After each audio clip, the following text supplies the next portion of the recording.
Lütfüzadə həvəskarlar üçün 2026-cı il final turuna düşən 4-cü məsələyə baxaq.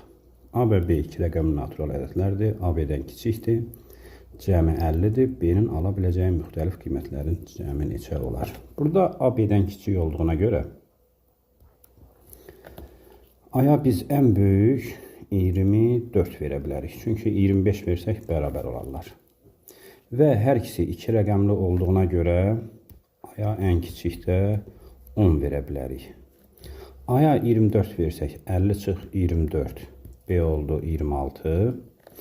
A-ya 10 verəndə B oldu 40. Deməli B 26-dan 40-a kimi qiymətlər alır. Burada neçə dənə ədəd var? 40 çıx 26 plus 1.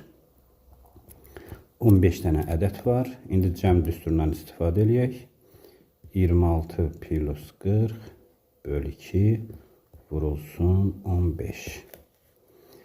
Deməli 66-nı 2-yə böləndə 33 vuraq 15 elədi 495.